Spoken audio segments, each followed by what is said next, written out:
ሰላም ጤና ይስጥልኝ እንደምን ቆያችሁ ውድ አድማጮቻችን ይህ ፋስት ስፖርት ዩብ ነው። ተወዳጁና ተናፋቂው የእንግሊዝ ፕሪሚየር ሊግ ጨዋታዎች ማክሰኞ ሮብና ሐሙስ ምሽት ቀጥለው ሲደረጉ የእንግሊዙ ኃያል ክለብ ቼልሲ በሜዳው ስታንፎርድ ብሪጅ ከሊድስ ዩናይትድ ጋር የሚያደርገው ጨዋታ በጉጉት ይጠበቃል። ጨዋታውን በተመለከተ የተሰሙ አዳዲስ መረጃዎችን የማቀርብላችሁ ይሆናል። እንደዚሁም የቼልሲው አዲሱ አሰልጣኝ ሊያም ሮዚነር ፕሬስ ኮንፈረንስ ላይ ተገኝተው ጨዋታውን በተመለከተ ሐሳባቸውን ሰንዝረዋል። አሰልጣኙ ያደሷቸውን ዋና ዋና ጉዳዮችን እንመለከታለን። እንደዚሁም በየመሃሉ ሌሎች ቼልሲን የተመለከቱ መረጃዎችን የማቀርብላችሁ ይሆናል። እስከ መጨረሻው አብራችሁን ቆዩ። እንግዲህ 26ኛ ሳምንት ላይ የሚገኘው ተወዳጁ የእንግሊዝ ፕሪሚየር ሊግ ከእሁድ ጨዋታዎች መልስ እንግዲህ ማክሰኞ ምሽት፣ ሮብ ምሽትና እንደዚሁም ሐሙስ አንድ ጨዋታን ያስተናግዳል ማለት ነው። ቼልሲ በሜዳው ስታንፎርድ ብሪጅ ሊድስን የሚያስተናግድበት ጨዋታ እንግዲህ ተጠባቂ ነው ማለት ነው።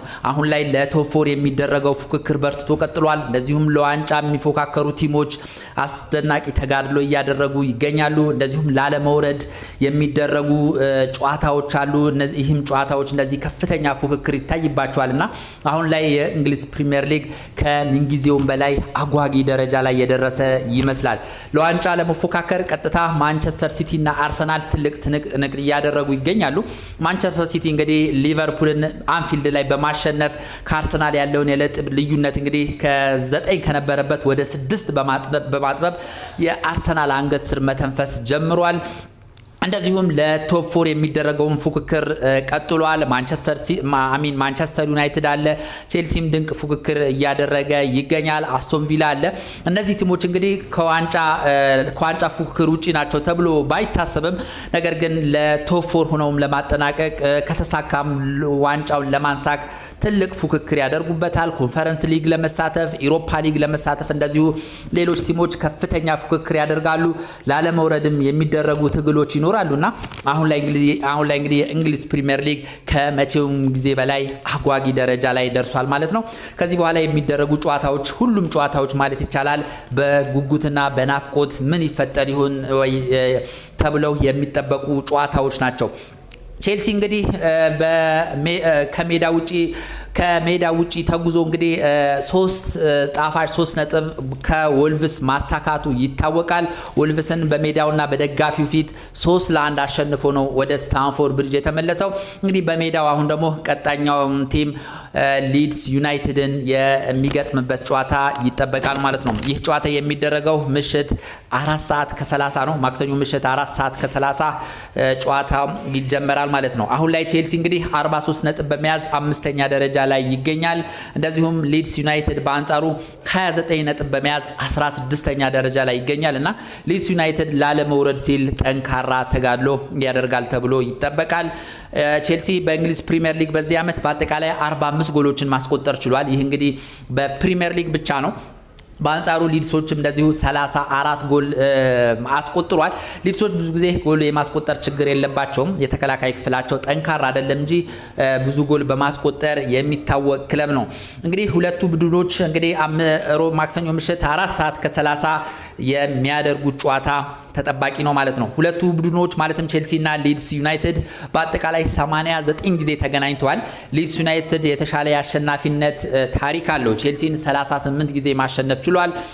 በአንጻሩ ቼልሲ 29 ጊዜ ነው ሊድስን ማሸነፍ የቻለው። በ22 ጨዋታዎች ላይ ደግሞ ጨዋታዎቻቸውን አቻ በሆነ ውጤት አጠናቋልና ሊድስ ዩናይትድ ቼልሲን በማሸነፍ ረገድ የታሪክ የበላይነት አለው። በ1960ዎቹ፣ 70ዎቹ፣ 80ዎቹ ሊድስ በጣም እጅግ ጠንካራ ቲም ነበር። በኋላ እየደበዘዘ በ90ዎቹ እየወረደ አሁን ያለበት ደረጃ ደረሰ እንጂ ከዛ በፊት እንግዲህ የእንግሊዝ ፕሪሚየር ሊግ ላይ ጠንካራ ተፎካካሪ እንደነበር ይታወቃል። በዚህ ምክንያት ነው እንግዲህ ከቼልሲ የተሻለ የማሸነፍ ታሪክ እንዳለው የሚያሳየው ማለት ነው። ነገር ግን ከቅርብ ጊዜያት ወዲህ ቼልሲ ሊድስን በማሸነፍ ረገድ ከፍተኛ ብልጫ አለው። ለምሳሌ ባለፉት በስታንፎርድ ብሪጅ ባደረጋቸው 7 ጨዋታዎች አንዱንም ሊድስ ማሸነፍ አልቻለም። ቼልሲ 7ቱንም ጨዋታዎች በስታንፎርድ ብሪጅ ማሸነፍ ችሏል፣ ሊድስን ማለት ነው። ስለዚህ 7 ጨዋታዎች በጣም ብዙ አመታትን የሚያስቆጥር ነው እርስ በርስ ለመገናኘትና ቼልሲ ግን ከቅርብ ጊዜያት ወዲህ ሊድስን የማሸነፍ ትልቅ ታሪክ አለው ብሎ መናገር ይቻላል። የሁለቱ የቅርብ ጊዜ እንኳን ታሪካቸውን ስንመለከት በመጀመሪያ ዙር እንግዲህ 3-1 ነው ቼልሲ የተሸነፈው። በዛን ወቅት እንግዲህ ቼልሲ በአሰልጣኝ ኢንዞ ማሬስካ እየተመራ ከዛ በፊት የነበረውን ጨዋታ አሸንፎ ጥሩ መነቃቃት ላይ ነበረ። ነገር ግን ከሊድስ ጋር ጨዋታውን አድርጎ እንግዲህ ሊድሶች በሜዳቸው ቼልሲን 3-1 በማሸነፍ ቼልሲ አስፈላጊውን 3 ነጥብ እንዲያጣ አድርገውታል።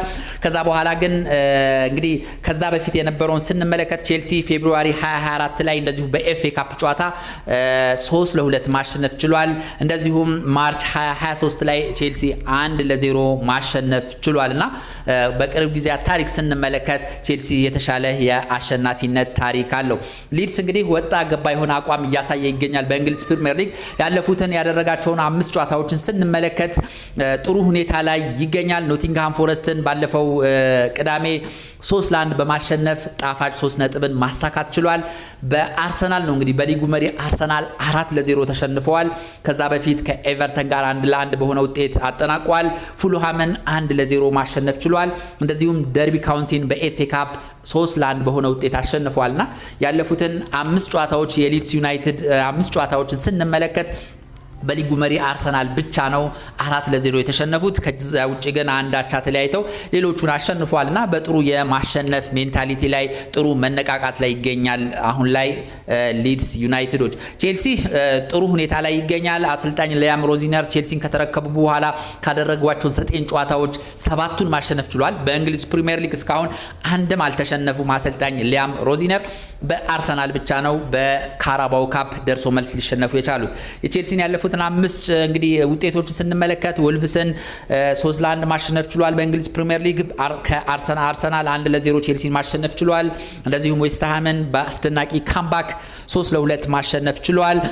ናፖሊን በአውሮፓ ሻምፒየንስ ሊግ 3-2 ማሸነፍ ችሏል። ፓፎስም እንደዚሁ በሻምፒየንስ ሊግ 1-0 ቼልሲ ማሸነፍ ችሏልና አሁን ላይ እንግዲህ ቼልሲም በጥሩ የማሸነፍ ሞራል ላይ ይገኛል ብሎ መናገር ይቻላል። የቼልሲ አዲሱ አለቃ ሊያም ሮዚነር ፕሬስ ኮንፈረንስ ላይ ተገኝተው ስለ ተጫዋቾች ጉዳት እንደዚሁም አጠቃላይ ስለ ጨዋታው ማብራሪያ ሰጥቷል። ከጋዜጠኞች ለተነሱላቸውም ጥያቄዎች እንደዚሁ ሀሳባቸውን አጋርተዋል። እስኪ አንዳንድ ያነሷቸውን ጉዳዮችን እንመልከት። ስለ ጀምስ እንግዲህ ሀሳባቸውን ተናግሯል። ስለ ሪሲ ጀምስ እንግዲህ ጥሩ ነገርን ለጋዜጠኞች ተናግሯል። አሁን ላይ ለጨዋታው ፊት ነው፣ ስለዚህ በጨዋታው ላይ ይገኛል ሲሉ ነው ማረጋገጫ የሰጡት አሰልጣኝ ሊያም ሮዚነር። እንግዲህ ጀምስ ያለፉትን 2 ጨዋታዎች እንዳመለጡት ይታወቃል። በተለይ ከአርሰናል በነበረው ጨዋታ ላይ የሷ ለመኖር ቼልሲን በእጅጉ እንደጎዳው አስተውለናል። ከዛም በኋላ እንግዲህ ከወልቭስ ጋር በነበረው ጨዋታም እንደዚሁ አልተሰለፈምና መጠነኛ ጥሩ ስሜት አልተሰማውም ብለው ነበረ አሰልጣኝ ሊያም ሮዚነር። አሁን ግን ካለበት መጥፎ ሁኔታ አገግሞ ለጨዋታው ዝግጁ ነው ሲሉ ሀሳባቸውን ሰንዝሯል። የሪሲ ጀምስ መመለስ ለቼልሲ ትልቅ ፎይታን የሚሰጥ ነው። በአሁን ሰዓት እንግዲህ ሪሲ ጀምስ የቼልሲ ዋነኛ ተጫዋች ነው። እሱ ባለበት ጨዋታዎች ቼልሲ የማጥቃትና የመከላከሉ ሚዛን የተስተካከለ ነው የሚሆነውና የሪሲ ጀምስ መመለስ ለቼልሲ ደጋፊዎች ትልቅ ዜና ነው ብዬ አስባለሁ። አሰልጣኝ ሊያም ሮዚነርም አሁን ላይ እንግዲህ ፊት አድርጎ ሙሉ ለሙሉ ለጨዋታው ዝግጁ ሆኗል ሲሉ የሪሲ ጀምስን መመለስ አብስረዋል። እንደዚሁም ስለ ኮል ፓልመርም ተጠይቀው ሀሳባቸውን ሰጥቷል። ኮል ፓልመር በጥሩ ሁኔታ ላይ ይገኛል፣ ለጨዋታውም ዝግጁ ነው ብሏል። ብዙ ፕሬስ ኮንፈረንስ ላይ እንግዲህ ስለ ፓልመር የሚናገሩት ለምንድነው አሰልጣኝ ሊያም ሮዚነር ፓልመር እንግዲህ ከጉዳት ሙሉ ለሙሉ አላገገመም የሚሉ ሀሳቦች ይሰማሉ። ነገር ግን እንግዲህ ባለፈው ሳምንት ሃትሪክ ሰርቶ ቼልሲን ለድል ያበቃ አስደናቂ ልጅ ነው። ስለዚህ አሁን ላይ ካለበት ጉዳት ሙሉ ለሙሉ አገግሞ አሁን ላይ ለቼልሲ ጥሩ ግልጋሎት እየሰጠ ይገኛል። ስለዚህ ፓልመር ይገኛል፣ በሁሉም ነገር ጥሩ ሁኔታ ላይ ይገኛል ሲሉ አሰልጣኝ ሊያም ሮዚነር ሀሳባቸውን ሰንዝረዋል። ስለ አንድሬ ሳንቶስም እንደዚሁ ሀሳባቸውን ተናግረዋል። ጥሩ ሁኔታ ላይ ይገኛል ብለዋል። ካስታወሳችሁ ከወልቭስ ጋር በነበረው ጨዋታ ላይ መጠነኛ ጉዳት አጋጥሞ ተቀይሮ ነበር ወደ መጨረሻ ሰዓት አካባቢ ማለት ነው። ነገር ግን አሁን ላይ በጥሩ ሁኔታ ላይ ይገኛል ሲሉ አሰልጣኙ ተናግረዋል። ስለ ላቪያም እንደዚሁ ተናግረዋል። ያለፉትን 2 አጋጣሚዎች ከቼልሲ ጋር ትሬኒንግ ሰርቷል። መቼ እንደሚመለስ አናውቅም፣ ግን መሻሻሎች አሉ ሲሉ ነው ስለ ሮሞ ላቪያ ሀሳባቸውን የሰነዘሩት። እንደዚሁም ስለ አቾምፖንግም ተናግሯል። እሱ የትም ቦታ ላይ መጫወት የሚችል ጥሩ ወጣት ተጫዋች ነው። የመሰለፍ እድሎችን ከዚህ በኋላ ሊሰጡት እንደሚችሉ ፍንጭ ሰጥተዋል። አቾምፖንግ እንግዲህ ለኛ ጥሩ ተጫዋች ነው፣ ወሳኝ ልጃችን ሲሉ ሀሳባቸውን ሰንዝሯል። ምናልባትም ስለሱ በተደጋጋሚ የሚጠየቁት አንዳንድ ክለቦች የሱ ፈላጊ ሆነው መጥተዋል። እነ ባየር ሙኒክ እንደዚሁም እነ ሌሎች የአውሮፓ ክለቦች የአቾምፖንግ ፈላጊ ሆነዋልና እኛ ግን ልጁን እንፈልጓለን የመሰለፍ እድልም እንሰጠዋለን ሲሉ ነው አሰልጣኝ ሊያም ሮዚነር ሀሳባቸውን የተናገሩት። እንደዚሁም ስለ ሊድሶች ሀሳባቸውን ሰንዝረዋል። ሊድስ በጣም አስደናቂ ቲም ነው፣ በጣም ፈጣን እግር ኳስ የሚጫወት ምርጥ ቡድን ነው ብለዋል። ኖቲንግሃም ፎረስትንም ባለፈው ሳምንት በአስደናቂ ሁኔታ አሸንፈዋል። ስለዚህ ጥሩ መነቃቃት ላይ ይገኛሉ። ነገር ግን እኛም እንግዲህ ከነሱ በላይ ተዘጋጅተን ጨዋታውን ማሸነፍ ይጠበቅብናል ሲሉ ነው አሰልጣኝ ሊያም ሮዚነር ሀሳባቸውን የተናገሩት። እንግዲህ ማክሰኞ ምሽት 4:30 አሰልጣኝ እንግዲህ ቼልሲን ከተረከቡ በኋላ አንድም ሽንፈት አላስተናገዱም በእንግሊዝ ፕሪሚየር ሊግ ማለት ነው። ስለዚህ ይህንም ጨዋታ እንግዲህ አሸንፈው ቶፕ ፎርን የማስጠበቁን ስራ ይሰራሉ ተብሎ ይጠበቃልና ሁለቱ የሚያደርጉት ጨዋታ እጅግ ተጠባቂ ነው ብሎ መናገር ይቻላል። ከአርሰናል ጋር ከማንቸስተር ዩናይትድ ጋር ቼልሲ ያለው የነጥብ ልዩነት አንድ ብቻ ነው።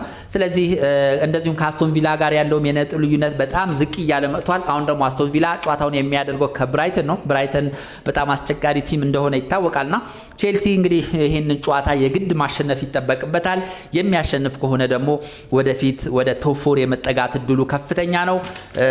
ለዋንጫም በካልኩሌሽን ደረጃ ከዋንጫ ውጪም አይደለምና እያንዳንዱን ጨዋታ ማሸነፍ ለቼልሲ እጅግ ጠቃሚ ነው ብዬ አስባለሁ።